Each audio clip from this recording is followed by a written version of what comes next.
সবার জন্য শিক্ষা বাস্তবায়নের জন্য আমরা এই 1991 সালে দেশনেত্রী বেগম খালেদা জিয়ার ঘোষণা মতে বাংলাদেশে সবার জন্য শিক্ষা কার্যক্রম শুরু করি। শহীদ রাষ্ট্রপতি জিয়াউর রহমান গণশিক্ষা কার্যক্রমের মধ্য দিয়ে সাক্ষরতার অভিযান চালিয়ে বয়স্কদের জন্য বয়স্ক শিক্ষা পাঠশালা এবং কর্মসূচি প্রণয়ন করে সাক্ষরতার হার বাড়িয়েছিলেন। এই জন্যই সবসময় বলি, বাংলাদেশে যা কিছুই সংস্কার এবং উৎপাদনশীল শিক্ষা, উন্নয়ন এবং সমৃদ্ধির পরিকল্পনা প্রণীত হয়েছে, বাস্তবায়ন হয়েছে, সকল কিছুই বিএনপির হাত ধরেই শুরু হয়েছে। অন্যান্য সরকারের কিছু কিছু কৃতিত্ব নাই সেটা বলবো না, কিন্তু উল্লেখ করার মতো নয়। আমরা এই প্রাইভেট সেক্টরের জন্য যে দ্বার উন্মুক্ত করলাম, শিল্প কারখানা গার্মেন্ট শিল্পের জন্য যে উদ্যোগ প্রথম থেকে রাষ্ট্রপতি জিয়াউর রহমান গ্রহণ করলেন, বিদেশে শ্রমিক রপ্তানির যে উদ্যোগ তিনি গ্রহণ করলেন, তার সবকিছুর উপকার ভোগিত এই নেশন এখনো পর্যন্ত এবং সামনেও পেয়ে যাবে। তাই সবার জন্য শিক্ষা কার্যক্রমের জন্য আমরা শুরু করেছিলাম খাদ্যের বিনিময়ে, ফুড ফর এডুকেশন, খাদ্যের বিনিময়ে শিক্ষা হবে বাংলায়। পরে সেটা পরবর্তী সরকার অর্থের বিনিময়ে শিক্ষা এই কর্মসূচি কন্টিনিউ করেছেন, কিন্তু প্রসার করেননি। অন্তত প্রাইমারি শিক্ষায় একটা বৈপ্লবিক পরিবর্তন আমরা লক্ষ্য করেছি তখন।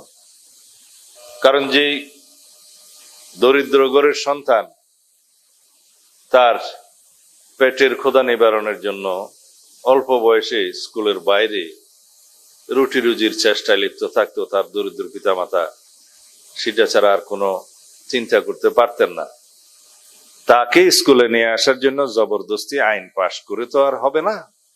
আমরা সেটা যেভাবে করতে হয় সেভাবে তাকে করেছি। তার ছেলে শিক্ষিতও হচ্ছে, আর্থিক বা খাদ্যের সহযোগিতাও পাচ্ছে, এবং যে কোনো পিতামাতা তার সন্তানকে শিক্ষিত করতে চাইবেন, সেটাই তো স্বাভাবিক, তাই হয়েছে। যে দেশে সিভিক সেন্সের মাত্রাটা এখনো ওই পর্যায়ে যায় নাই, যে দেশে অর্থনৈতিক অবস্থার মান ওই পর্যায়ে যায় নাই, সেই দেশে সেই উপযোগী কর্ম পরিকল্পনা করতে হয় এবং নীতি ও আইন প্রণয়ন করতে হয়। জবরদস্তি কোনো আইন প্রণয়ন করে মানুষকে সেই লেভেলে উন্নীত করা যায় না, জাতিকে সেই লেভেলে উন্নত করা যায় না।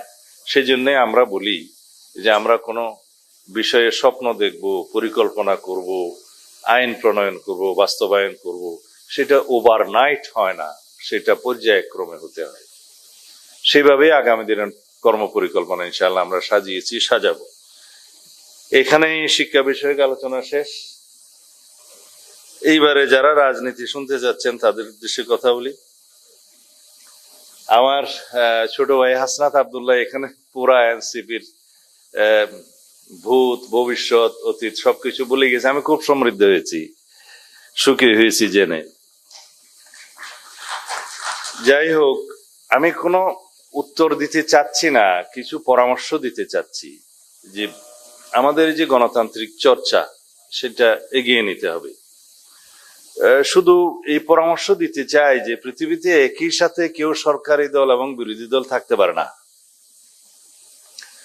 একই দরজা হয় খুলতে হয়, না হলে বন্ধ করতে হয়। এখনো পর্যন্ত সেই টেকনিক কেউ আবিষ্কার করতে পারে নাই।